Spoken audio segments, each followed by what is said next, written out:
Hello बच्चों, आप सभी का स्वागत है आज की क्लास में। और आज हम डिस्कस करने वाले हैं। तो आज की क्लास में हम डिस्कस करेंगे रसो पराश्रयी परिकल्पना के बारे में। जो हमारा चैप्टर चल रहा था उच्च पादपों में प्रकाश संश्लेषण, यानी कि जितने भी हायर प्लांट्स होते हैं उनमें प्रकाश संश्लेषण की क्रिया कैसे होती है। तो मुझे उम्मीद है बच्चे कि आप सभी को जो इसके पीछे की जितनी भी टॉपिक, यानी प्रकाश संश्लेषण क्या है, प्रकाश संश्लेषण में उपयोगी वर्धक हैं, प्रकाशिक अभिक्रिया, साथ साथ चक्रीय एवं अचक्रीय फॉस्फोरिलेशन की जो विधि थी या जो क्रियाएं थी, मैंने जो आपको समझाया है वो आपको बहुत अच्छी तरीके से समझ में आया होगा। ठीक है। तो सभी बच्चे लिंक को शेयर कर दीजिए ताकि सभी बच्चे आ जाएं, फिर हम लोग क्लास को स्टार्ट करें। और इसके पीछे की हर एक वीडियो को, हर एक क्लास को आपको देखनी है। ठीक है, क्योंकि आपको मैंने हर एक टॉपिक वहाँ पे मैं डिस्कस की हूँ। कोई ऐसे टॉपिक नहीं है जो आपके 11th की एग्ज़ाम से छुटी हुई हो। साथ साथ आप अगर आप आगे की एग्ज़ाम की तैयारी करना चाहते हो तो भी ये सारी जो क्लास है वहाँ पे आपको हेल्प करेंगी। ठीक है। चलिए, रसोपराश्रयी परिकल्पना। और इसके पहले बेटा जो हमने पिछली क्लास में डिस्कस किया था वो क्या था हमारा, cyclic and non cyclic phosphorylation. क्या था? साइक्लिक एंड नॉन साइक्लिक, जिसको हम कहते हैं बेटा चक्रीय एवं, है ना, साइक्लिक, चक्री एवं अचक्री फॉस्फोरिलेशन की क्रिया हमने इसके पीछे की क्लास में डिस्कस कर ली थी।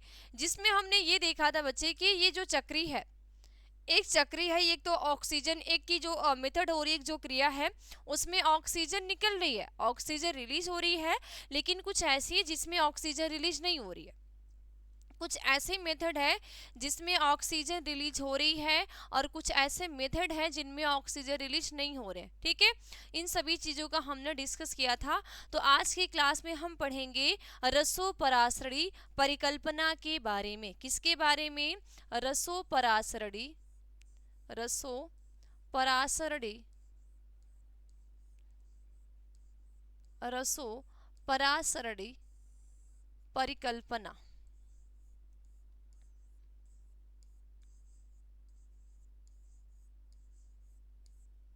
परिकल्पना के बारे में हम लोग डिस्कस करेंगे आज की क्लास में।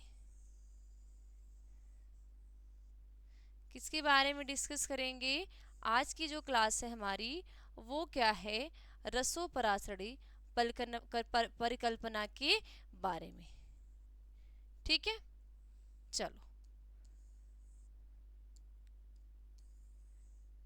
अब ये रसोपराश्रयी परिकल्पना है क्या, या रसोपराश्रयी परिकल्पना को हम क्या कहते हैं? देखो बेटा, इसको हम कहते हैं केमियोस्मोटिक।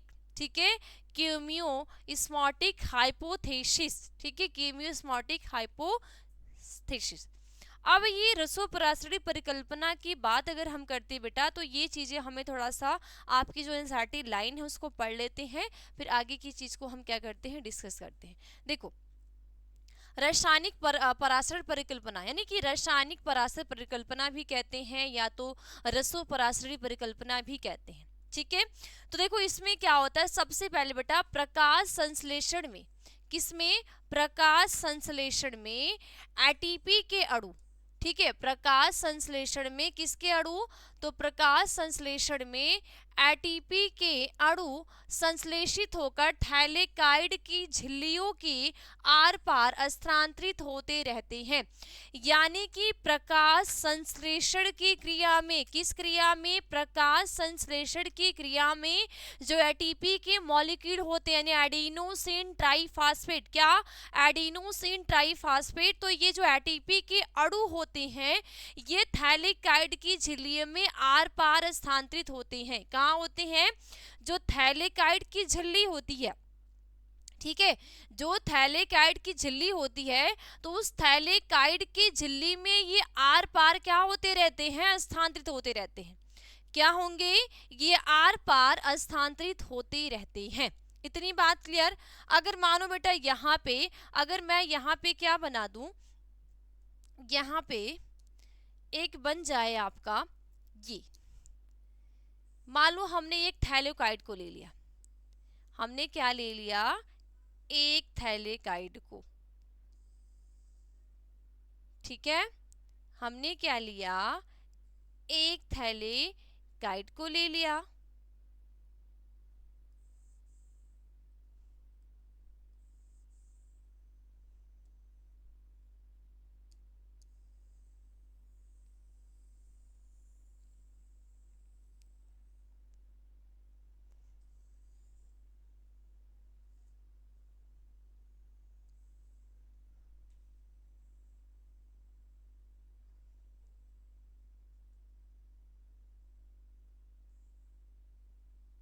ठीक है, हमने क्या ले लिया बेटा, एक थैलेकाइड, है ना। आप जानते हो बेटा कि जब प्रकाश संश्लेषण क्रिया होती क्या होती है, जब हम फोटोसिंथेटिक की क्रिया देखते हैं तो इनमें थैलेकाइड होते हैं, और थैलेकाइड के समूह को हम क्या कहते हैं, ग्रेना कहते हैं, है ना। थैलेकाइड होता है और थैलेकाइड का जो समूह होता है उस समूह को हम क्या कहते हैं, ग्रेना कहते हैं।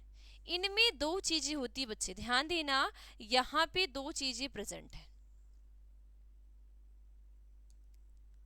देखो क्या प्रेजेंट है, इसी चीज को यहाँ पे हम डिस्कस करेंगे। क्या प्रेजेंट बेटा, दो चीजें, एक यहाँ है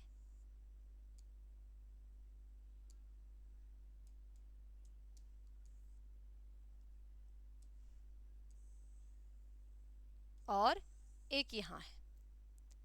प्रकाश संश्लेषण की जब क्रिया होती है तो इनमें दो मेथड भाग लेते हैं। दो मेथड भाग कौन कौन से लेते हैं, देखो, एक तो होता है, एक क्या होता है, एक को हम कहते हैं, कहाँ पे लिखे, किस कलर से लिखे भाई, हाँ, एक होता है बेटा पीएस, पीएस सेकेंड, क्या होता है, एक होता है पीएस सेकेंड और दूसरा होता है पीएस फर्स्ट। क्या होता है, पीएस सेकेंड और पीएस फर्स्ट। यहां से मानो बात बेटा, प्रकाश आ रही है, यहां से भी प्रकाश आ रही है, और यहां से भी बेटा क्या आ रही है, ये जो प्रकाश है, क्या है, ये जो प्रकाश है, ये प्रकाश आ रही है। ठीक है, तो हमने ये देखा था इसके पीछे की जो साइक्लिक है ना, प्रकाश तंत्र और प्रकाश तंत्र की जो सेकेंड अभिक्रिया होती है, ये दोनों थैलेकाइड में होती हैं। ये दोनों जो क्रियाएं होती है, दोनों क्रियाएं थैलेकाइड के अंदर ही होती है, लेकिन फर्क इतना होता है कि एक क्या होती है कि एक थैलेकाइड की बाहरी सतह पे होती है और एक थैलेकाइड के भीतरी सतह पे, एक थैलेकाइड की बाहरी सतह पे और एक थैलेकाइड की भीतरी सतह पे होती है। इतनी बात के थोड़ा सा एनसीईआरटी की लाइन को हम पढ़ लेते हैं। देखो, प्रकाश संश्लेषण में एटीपी के अणु संश्लेषित होकर थैलेकाइड की झिल्लियों के आर पार स्थानांतरित होते रहते हैं। यानी कि जब प्रकाश संश्लेषण में किसके अणु बेटा, एटीपी के अणु, कौन सा अणु, ये जो एटीपी का अणु होगा ना, एडेनोसिन ट्राइफॉस्फेट, तो ये झिल्लियों तंत्र की, ये जो झिल्ली तंत्र है इसके आर पार होते रहते हैं। साथ साथ बेटे ये जो झिल्ली तंत्र होती है ये बनी होती है लिपिड की, किसकी, लिपिड के मॉलिक्यूल की ये बनी होती है। किसकी मॉलिक्यूल बेटा, लिपिड की मॉलिक्यूल होती है यहाँ पे। ठीक है, लिपिड के मॉलिक्यूल का इनका निर्माण हुआ होता है। किसकी बनी होती हैं, लिपिड के जो मॉलिक्यूल होते हैं इन्हीं मॉलिक्यूल से इनका फॉर्मेशन हुआ होता है। क्या होता है, इनका निर्माण हुआ होता है। ठीक, अब देखो आगे पढ़ो। एटीपी संश्लेषण की इस क्रम को रासायनिक परस्पर परिकल्पना या रसोपराश्रय परिकल्पना कहते हैं। यानी आपसे ये पूछा जाता है कि रसोपराश्रय परिकल्पना किसे कहते हैं। क्या रसोपराश्रयी जो परिकल्पना है, जो मेथड है, या जिसको हम कहते हैं रासायनिक पराश्रय परिकल्पना, इसे क्या किसे कहते हैं। तो हमने क्या देखा कि प्रकाश संश्लेषण में एटीपी के जो अणु होते हैं, यानी जब प्रकाश संश्लेषण की क्रिया होती है, जब एटीपी का फॉर्मेशन होता है, तो ये जो एटीपी के अणु होते हैं ये संश्लेषित होकर थैलेकाइड की झिल्लियों के आर पार स्थानांतरित होते हैं। क्या होते हैं, ये थैलेकाइड की जो झिल्ली होती है उस झिल्ली के ये आर पार स्थानांतरित होते रहते हैं। ठीक, क्या होंगे, उस झिल्ली के ये आर पार स्थानांतरित होते रहते हैं।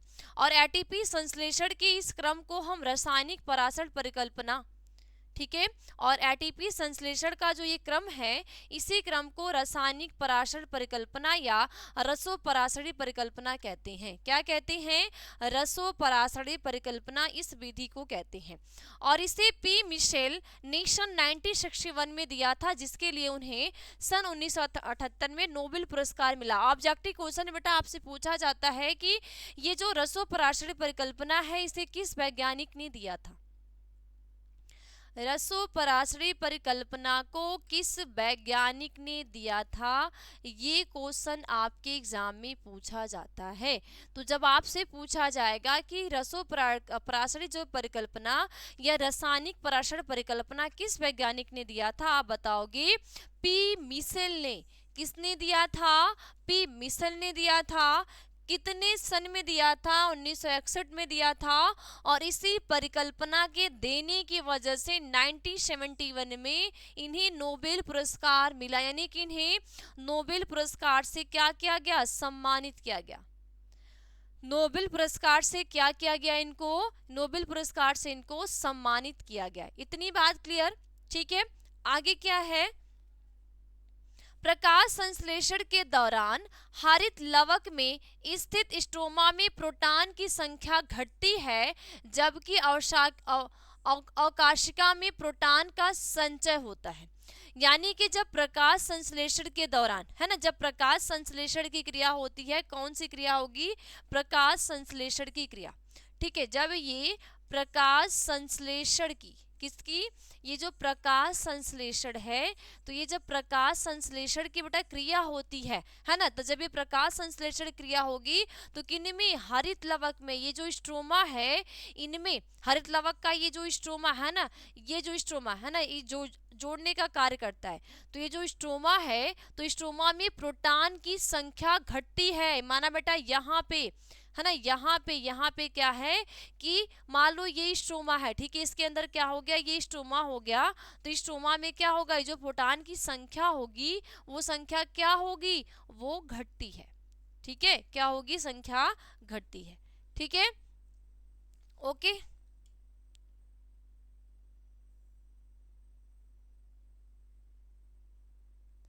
ठीक। और इस प्रकार थैलेकाइड झिल्ली के दोनों ओर प्रोटॉन अंतर से प्रोटॉन प्रवणता उत्पन्न होती है। ठीक। और आगे क्या होता है?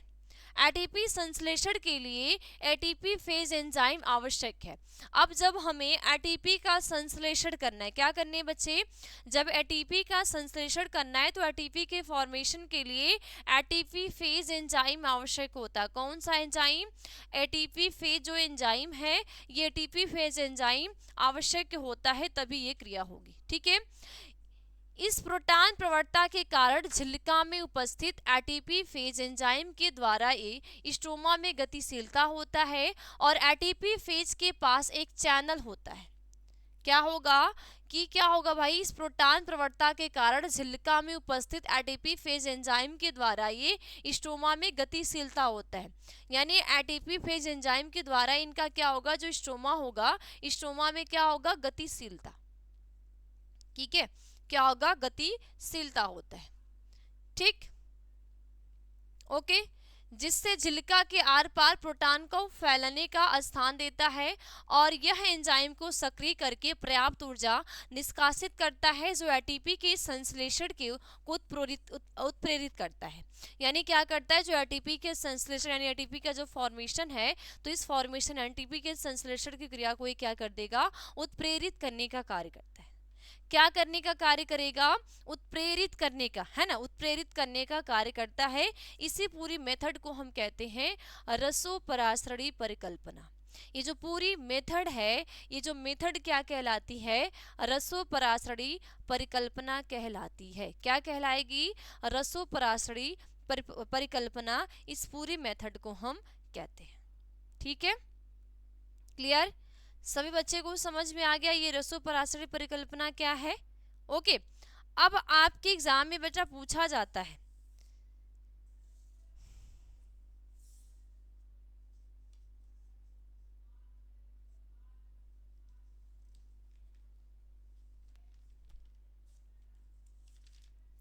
आपसे पूछा जाता है कि एटीपी तथा एनएडीपीएच का उपयोग कहाँ होता है? क्या? एटीपी तथा एनएडीपीएच का उपयोग, क्या बच्चा? एटीपी एटीपी तथा एनएडीपीएच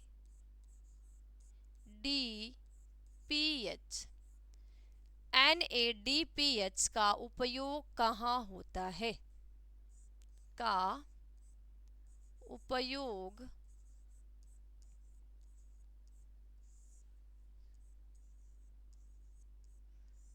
कहाँ होता है? क्या पूछा जाता है?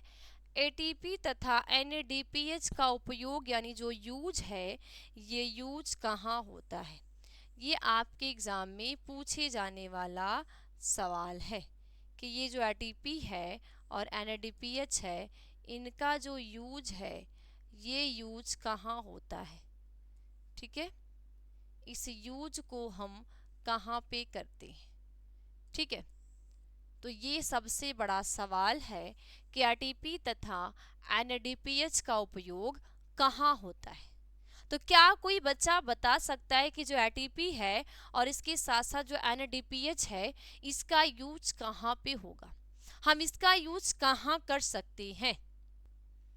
ठीक है, एटीपी तथा एनएडीपीएच का उपयोग कहाँ होता है? देखो, अगर बेटा ये हमारा अभी तक हम क्या पढ़ रहे हैं, प्रकाशिक अभिक्रिया, ये जो हमारी अभिक्रिया चल रही है, इस अभिक्रिया को हम कहते हैं प्रकाशिक अभिक्रिया। ठीक है, तो प्रकाश अभिक्रिया के या प्रकाशिक अभिक्रिया के उत्पाद एटीपी, एनएडीपीएस तथा O2 है।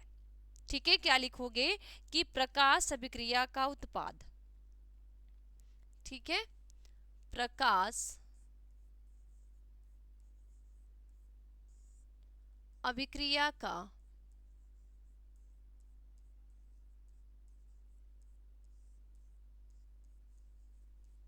उत्पाद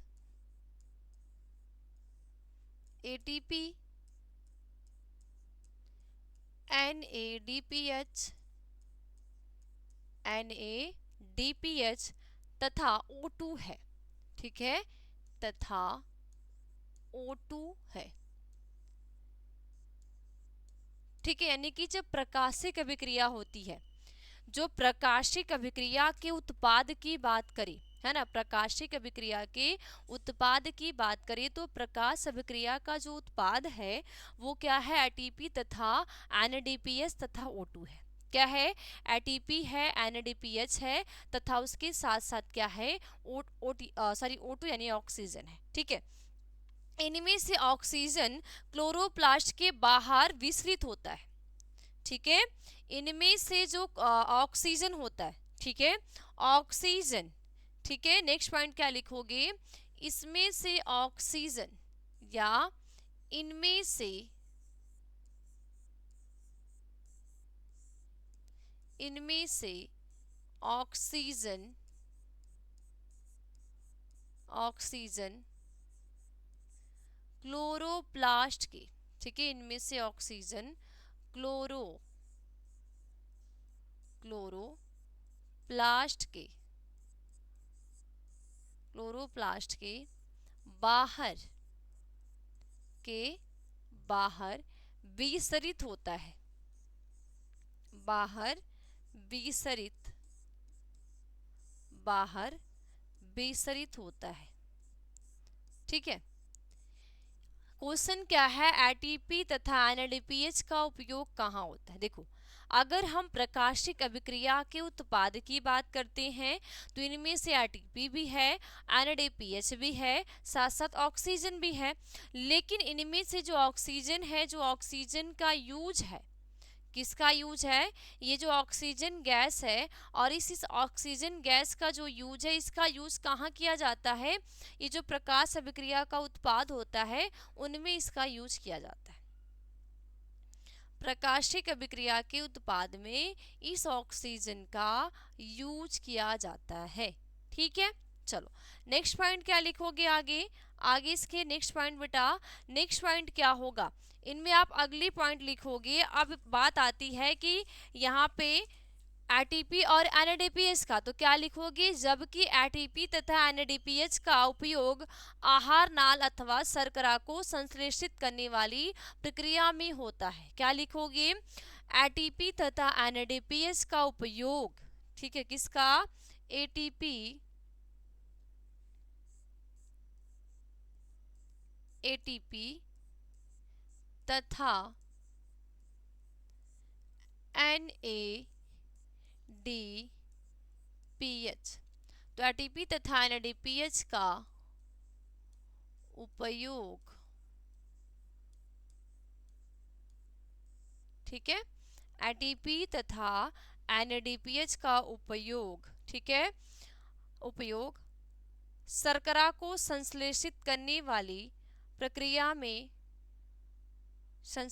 करने वाली प्रक्रिया में होता है, ठीक है। तो एटीपी तथा एनएडीपीएच का उपयोग शर्करा को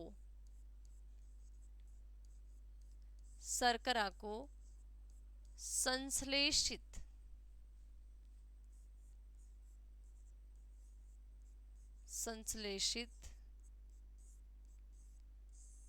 करने वाले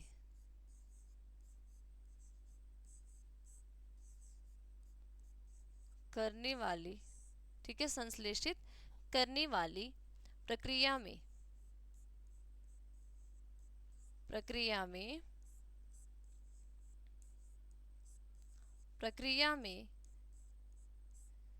होता है, ठीक है।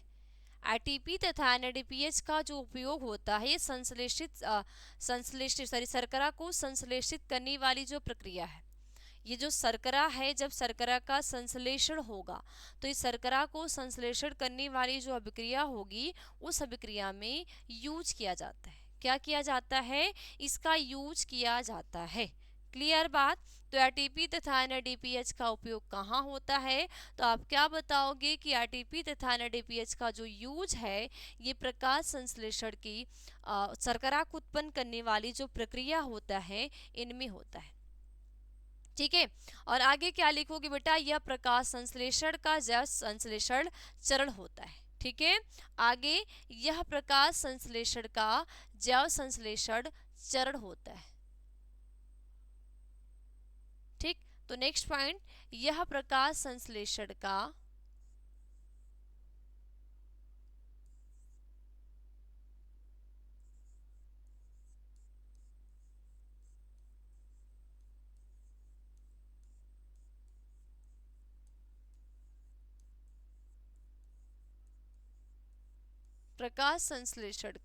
ठीक है, यह प्रकाश संश्लेषण का जैव संश्लेषण होता है। क्या? जैव संश्लेषण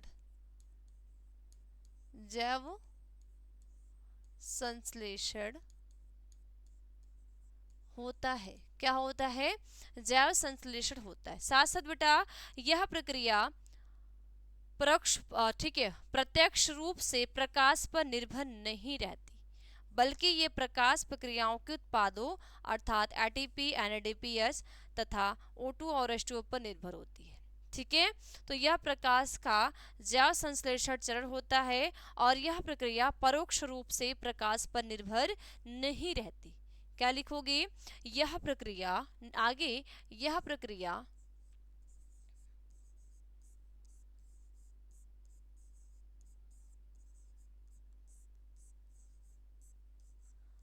परोक्ष रूप से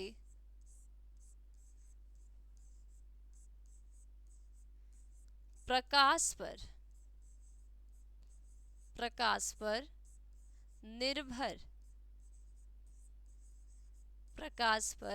निर्भर नहीं रहती है, ठीक है। प्रकाश पर निर्भर नहीं रहती है, यानी कि ये डायरेक्ट है ना, ये डायरेक्ट क्या होंगी?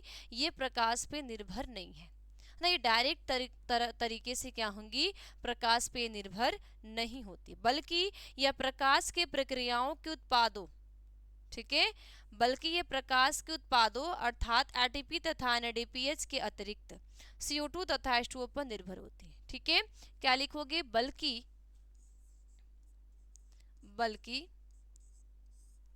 यह प्रकाश के उत्पादों, ठीक है, प्रकाश के उत्पादों एटीपी, एनएडीपीएच के अतिरिक्त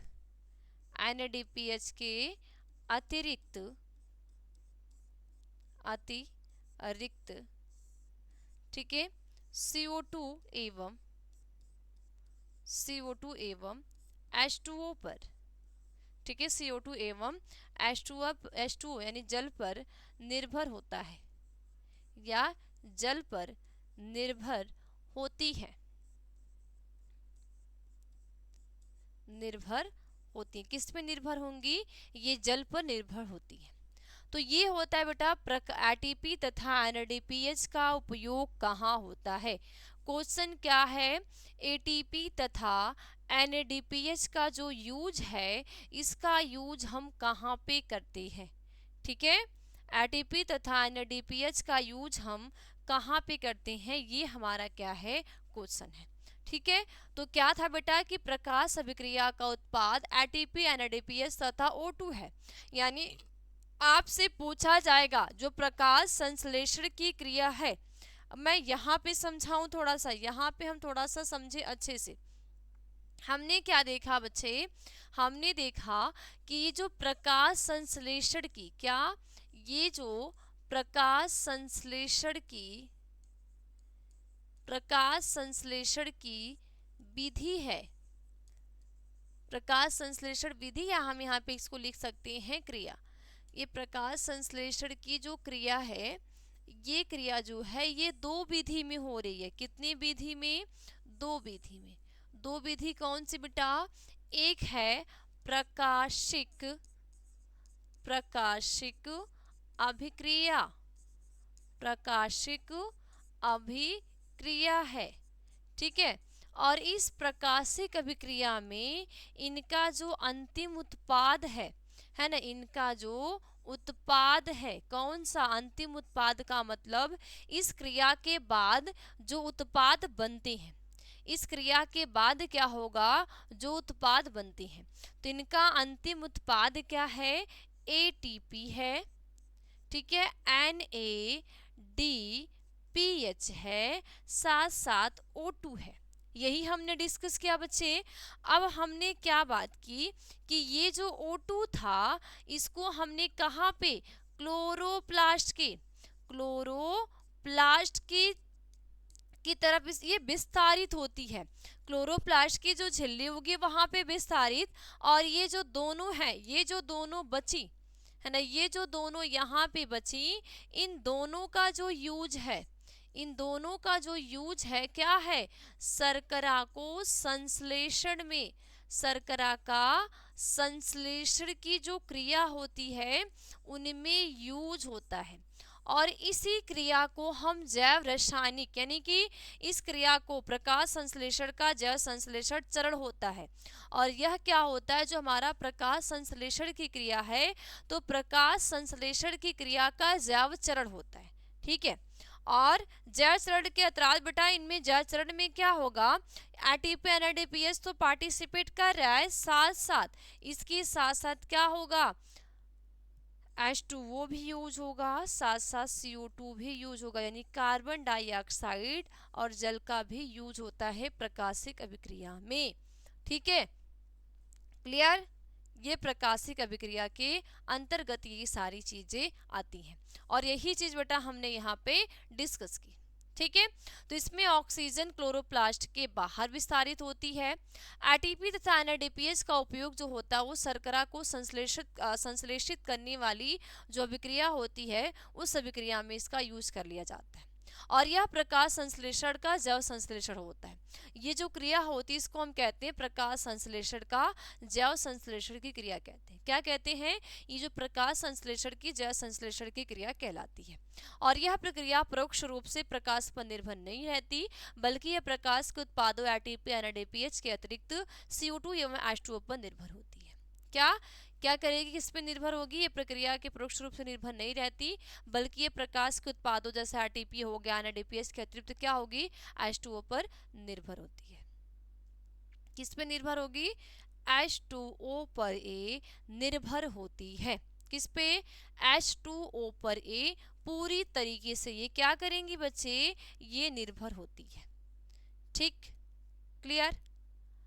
अब हम थोड़ा सा जान लेते हैं प्रकाशिक और अप्रकाशिक। जो हम कह रहे हैं भाई कि प्रकाशिक अभिक्रिया, अप्रकाशिक अभिक्रिया, तो प्रकाशिक और अप्रकाशिक अभिक्रिया में क्या अंतर होते हैं, तो अब हम देखेंगे प्रकाशिक और अप्रकाशिक अभिक्रिया में अंतर को। तो सभी बच्चे हेडिंग डालोगे प्रकाशिक एवं अप्रकाशिक अभिक्रिया में अंतर को थोड़ा सा देख लेंगे। फिर आगे की जो अगली क्लास होगी हमारी, उसमें हम देखेंगे कैल्विन चक्र को, कि ये कैल्विन चक्र क्या है। उसके बाद C4 पादप यानी जो एक और पथ है, और उसके बाद हम लोग आगे की श्वसन वाला प्रकाश श्वसन, फिर उसके बाद हमारा चैप्टर क्या हो जाएगा, फिनिश हो जाएगा। यानी कि हम आधे पे, इस चैप्टर के आधे पे हम पहुंच चुके हैं। ठीक ठीक। तो क्या हेडिंग डालेंगे, प्रकाशिक अभिक्रिया एवं अप्रकाशिक अभिक्रिया में अंतर, क्योंकि आपके 11th एग्जाम में ये पूछा भी जाता है। साथ साथ यहीं पे हमारा ये प्रकाशिक और अप्रकाशिक अभिक्रिया का थोड़ा सा जो थोड़ा बहुत डाउट है वो क्लियर हो जाएगा। तो जब आगे की क्लास में हम कैल्विन चक्र को पढ़ेंगे तो वहाँ पे ये जो टॉपिक होगी वो हमें अच्छे से समझ में आएगी, बहुत अच्छी तरीके से और बहुत बेहतरीन तरीके से हम लोग उस टॉपिक को समझ लेंगे। ठीक है, चलो। तो क्या लिखोगे बेटा, एक साइड प्रकाशिक अभिक्रिया, दूसरी साइड अप्रकाशिक अभिक्रिया।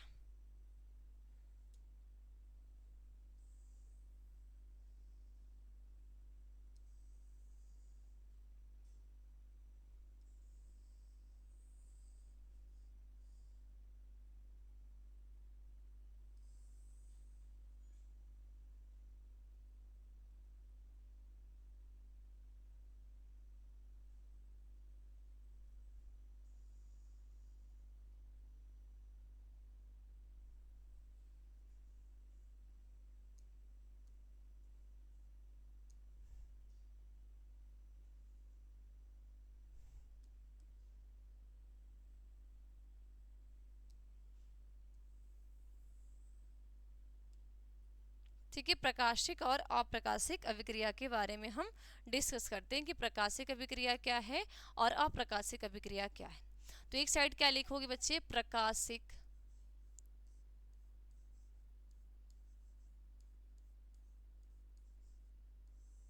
ठीक है, प्रकाशिक अभिक्रियाएं, ठीक है, प्रकाशिक अभिक्रियाएं।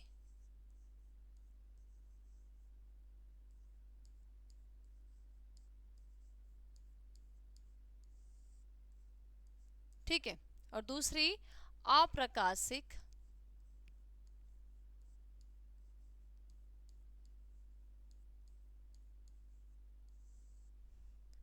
अभिक्रियाएं।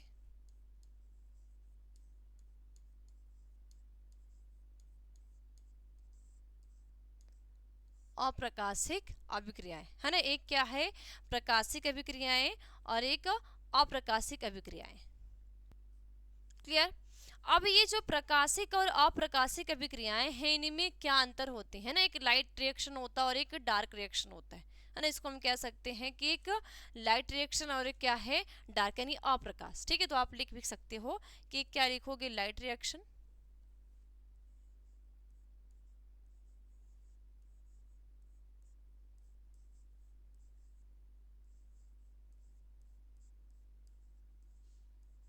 और दूसरा क्या होता है, डार्क रिएक्शन।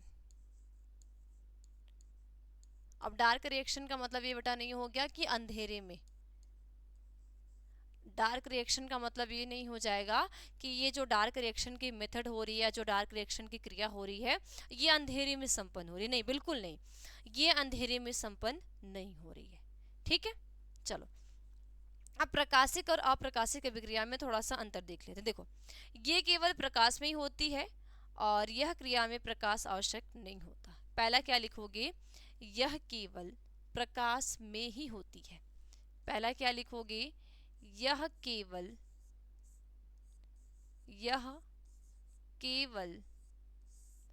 प्रकाश में ही, प्रकाश में ही होती है। ठीक है, यह केवल कहाँ पे, प्रकाश में ही होती है। और इनमें क्या लिखोगे, इस क्रिया में प्रकाश आवश्यक नहीं होता। ठीक है, इसमें क्या लिखोगे, इस क्रिया में, किसमें, अप्रकाशिक में, तो इस क्रिया में, इस क्रिया में प्रकाश, प्रकाश आवश्यक, आवश्यक नहीं होता है।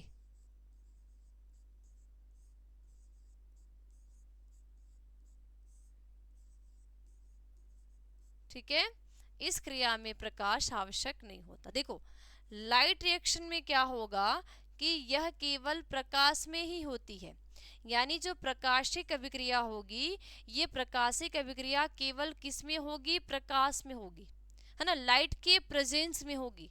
ये बिना लाइट के, अगर इनको प्रकाश नहीं मिला, सूर्य का प्रकाश, मानो बात सूर्य का प्रकाश इनको नहीं मिला, तो ये प्रकाशिक अभिक्रिया नहीं हो पाएगी। लेकिन जो डार्क रिएक्शन होता है, डार्क रिएक्शन का मतलब अच्छा ये नहीं होता कि अंधेरे में, डार्क रिएक्शन का मतलब होगा कि जब ये क्रिया होगी तो इस क्रिया को करने के लिए किसी भी प्रकार की प्रकाश की जरूरत नहीं है। किसी भी प्रकार की जो प्रकाश की जरूरत होती है तो इनको प्रकाश की जरूरत नहीं होगी। ठीक है, क्या होगी, इनको जो लाइट होगी, लाइट की रिक्वायरमेंट यानी कि जो जरूरत होगी वो नहीं होगी। ठीक है, ये ग्रेना में होती है और ये स्ट्रोमा में होती है। ठीक है, अब प्रकाशिक अभिक्रिया में अगली पॉइंट क्या लिखोगे, यह ग्रेना में, ठीक है, क्या, यह ग्रेना में, ठीक है, यह ग्रेना में होती है, ग्रेना में होती है। ठीक है, ये क्या होती है, ग्रेना में होती है। और इनमें क्या लिखोगे, यह स्ट्रोमा में होती है। किसमें, यह स्ट्रोमा में, किसमें बच्चे, यह स्ट्रोमा में होती है। ठीक है, क्या होगी, यह स्ट्रोमा में होती है। यानी कि जो लाइट रिएक्शन होगा वो क्लोरोप्लास्ट के ग्रेना में उपस्थित होगा। जो लाइट रिएक्शन होगा ये क्लोरोप्लास्ट के कहाँ पे, जो ग्रेना होगा उस ग्रेना में ये क्रिया होगी। लेकिन जो डार्क रिएक्शन होगा ये क्लोरोप्लास्ट के ग्रेना में नहीं, क्लोरोप्लास्ट के अंदर जो स्ट्रोमा होता है उस स्ट्रोमा में ये क्रिया संपन्न होगी। क्या होगी, वो जो स्ट्रोमा होगा और उस स्ट्रोमा के अंदर ये जो मेथड होगी, जो विधि होगी, वो क्या होगी, प्रॉपर तरीके से संपन्न होगी। ठीक ठीक, नेक्स्ट पॉइंट क्या लिखोगे, इसमें जल का अपघटन होता है। क्या, इसमें जल का, किसका भाई, इसमें, इसमें जल का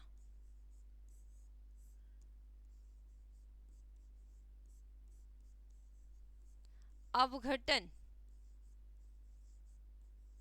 अपघटन होता है।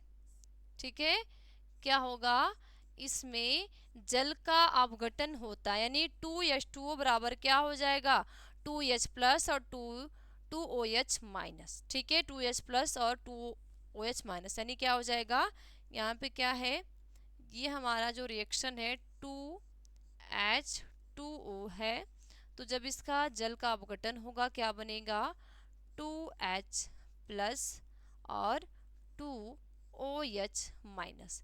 यानी कि जो लाइट रिएक्शन होगा, लाइट रिएक्शन की क्रिया में जल का अपघटन होगा। जो लाइट रिएक्शन होगी तो लाइट रिएक्शन की क्रिया में क्या होगा, जल का अपघटन होगा। ठीक है, और इनमें क्या होगा बेटा, कार्बन डाइऑक्साइड के अपचयन से H आयन प्राप्त होते हैं और यह क्रिया चक्री होती है। क्या लिखोगे, CO2 के अपचयन से H आयन प्राप्त होते हैं। ठीक है, क्या लिखोगे, CO2 के, CO2 के अपचयन से, अपचयन से, ठीक है, अपचयन से क्या होगा, H आयन, H आयन प्राप्त होते हैं, H आयन प्राप्त होते हैं। क्या होंगे प्राप्त? H आयन प्राप्त होते हैं और यह क्रिया चक्री होती है। ठीक है, और यह क्रिया चक्री का मतलब बेटा साइक्लिक, तो यह क्रिया चक्री होती है, यानी कि बेटा क्या होगी? चक्र के रूप में। ठीक है, चक्र के रूप में चलेगी, तो यह क्रिया चक्री होती है। ये जो विधि है, इस विधि को हम कहते हैं साइक्लिक, है ना। क्या कहेंगे? साइक्लिक मेथड, यानी कि साइक्लिक विधि कहते हैं। क्या बोलेंगे? साइक्लिक मेथड, या हम इसको साइक्लिक विधि कहते हैं। ठीक, आगे क्या लिखोगे बेटा? इतनी बात क्लियर। हमने प्रकाशिक और अप्रकाशिक में क्या देखा कि जो लाइट रिएक्शन ये केवल प्रकाश में ही होती, इनमें अगर प्रकाश नहीं मिलेगा तो नहीं होगी, और ये क्रिया केवल प्रकाश के लिए आवश्यक नहीं है। और एक ग्रेना में हो रही है और एक स्ट्रोमा में हो रही है। एक में जल का अपघटन हो रहा है और एक में कार्बन डाइऑक्साइड के अपचयन से चयन प्राप्त हो रहे हैं। और जब ये H आयन प्राप्त हो रहे हैं तो ये जो मेथड है, जो विधि है, ये क्रिया क्या होती? साइक्लिक होती, यानी कि इस क्रिया को हम कहेंगे चक्री होती है। ठीक, आगे क्या लिखेंगे? इनमें आगे अंतर लिखो। आगे अंतर क्या है बच्चे? देखो आगे क्या है, इनमें आप देखोगे, है ना, यह प्रकाशीय ऊर्जा को, ठीक है, प्रकाशीय ऊर्जा का अवशोषण होता है जो एटीपी में बदल जाती है। क्या लिखोगे? इसमें प्रकाशीय ऊर्जा का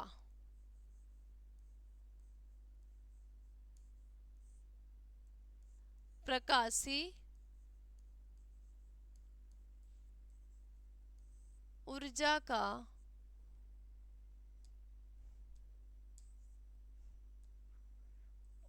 का अवशोषण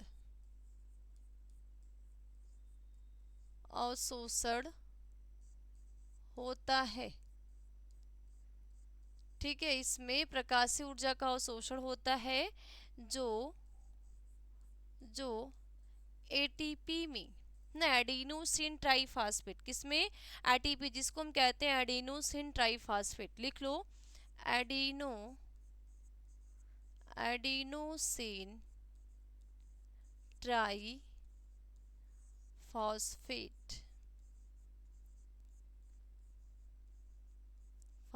तो एडिनोसिन ट्राइफॉस्फेट में बदल जाती है, यानी कि लाइट रिएक्शन में क्या होगा? जो प्रकाशीय ऊर्जा होगी, है ना, जो प्रकाशीय ऊर्जा आएगी, जो प्रकाश की ऊर्जा आएगी, उसका क्या होगा? अवशोषण होगा। ध्यान देना, लाइट रिएक्शन में जो प्रकाश आएगा, जो प्रकाशीय ऊर्जा आएगी, उस प्रकाशीय ऊर्जा का क्या होगा? अवशोषण होगा, और अवशोषण करने के बाद वो किस में बदल जाएगा? एटीपी में, यानी एडिनोसिन ट्राइफॉस्फेट। क्या? एडिनोसिन ट्राइफॉस्फेट में वो बदल जाते हैं। किस में बदलेंगे? एडिनोसिन ट्राइफॉस्फेट में बदल जाता है। ठीक है, किसमें? एडिनोसिन ट्राइफॉस्फेट में ये बदल जाता है। ठीक है, आगे इसमें क्या होगा? एटीपी का उपयोग कार्बन स्वांगीकरण में किया जाता है। अब ये डार्क रिएक्शन में क्या होगा? डार्क रिएक्शन में क्या लिखोगे? एटीपी का उपयोग कार्बन स्वांगीकरण में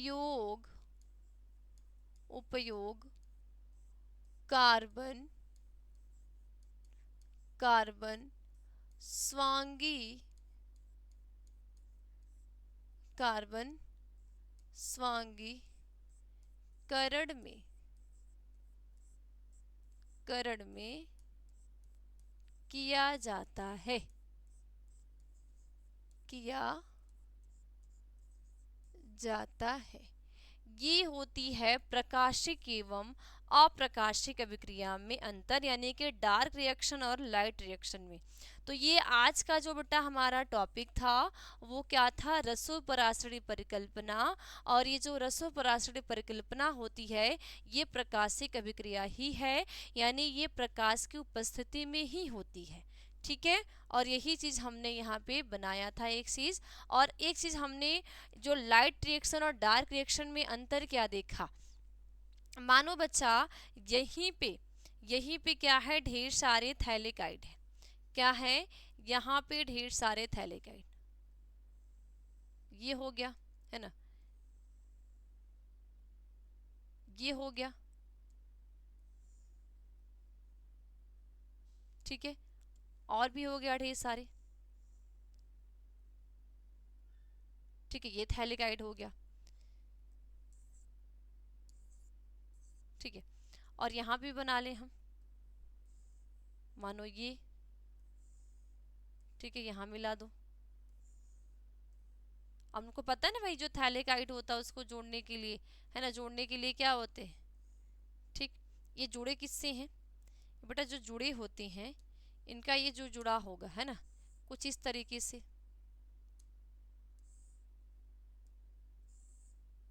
ठीक। इसी तरह यहाँ पे भी होते हैं, ठीक है। इसके साथ साथ इसी में क्या होते हैं, इसमें इनमें ही क्या होंगे भाई, स्ट्रोमा, क्या होता है इनमें, स्ट्रोमा होता है, ठीक। तो हमने यहाँ पे एक चीज क्या डिस्कस की, हमने ये देखा कि जो प्रकाशिक अभिक्रिया है, ये वाला जो पार्ट है बेटा, इसी को हम कहते हैं, ये जो पूरा पार्ट्स है, इस पूरे पार्ट्स को हम कहते हैं ग्रेना। तो ये जो प्रकाशिक अभिक्रिया होगी ग्रेना में कहाँ, थैलेकॉइड में, कहाँ पे, जो ग्रेना होगा, और ग्रेना का जो थैलेकाइड होता है, उस थैलेकाइड में प्रकाशिक अभिक्रिया, माना बात अगर हम बेटा यहाँ पे ये एक थैलेकाइड ले ले, माना बात हमने यहाँ पे एक थैलेकाइड ले लिया, क्या ले लिया हमने, एक थैलेकाइड। और इस थैलेकाइड में क्या होगा, इस थैलेकाइड में क्या होगा, इसमें होगी प्रकाशिक अभिक्रिया, है ना, इसमें क्या होगी, light light reaction, light reaction होगी। अब ये जो थैलेकाइड है, ये कहाँ पे है, ये कहाँ पे, ये जो थैलेकाइड है ये तो क्लोरोप्लास्ट के अंदर, तो क्लोरोप्लास्ट के अंदर जो स्टोमा होता है ना, जो तरल पदार्थ होता है, इनमें, इस तरल पदार्थ में होती है डार्क रिएक्शन, कौन सी, डार्क रिएक्शन, यानी कि अप्रकाशिक अभिक्रिया। डार्क रिएक्शन का मतलब ये नहीं होता है भाई कि बिना लाइट के प्रेजेंस में हो जाए, डार्क रिएक्शन का मतलब ये नहीं होता कि जो क्रिया होगी तो ये क्रिया बिना ही लाइट की उपस्थिति में हो जा रही, इसलिए उसको हम डार्क रिएक्शन कहते हैं। इतनी बात क्लियर, समझ आ गई। तो यही थी हमारी प्रकाशिक और अप्रकाशिक अभिक्रिया और रसोपराश्रय परिकल्पना। और इस रसोपराश्रय परिकल्पना को हम कहते हैं रासायनिक पराश्रय परिकल्पना भी कहते हैं। और ये सभी जो आपके एग्जाम में, जब मैंने पीछे की क्लास में या आज की क्लास में जो भी मैं बताई हूँ, आपके 11th की एग्जाम के में आते हैं। ओके, क्लियर, ठीक है। तो इसके आगे की जो हमारी क्लास होगी वो हम पढ़ेंगे केल्विन चक्र के बारे में। तो आज की क्लास हमारी यहीं पे समाप्त होती है। सभी बच्चे को बाय बाय, टेक केयर। मिलते हैं अगली क्लास में इस चैप्टर के नेक्स्ट टॉपिक के साथ, यानी केल्विन चक्र के साथ। तो आप सभी लोग तैयार रहिएगा और बच्चों को लेके आने हैं, साथ साथ इस जो ये क्लासेस हर एक बच्चे के साथ शेयर करने हैं, ताकि हर एक बच्चे का ये जो टॉपिक है वो क्या हो जाए, तैयार हो जाए। ठीक है।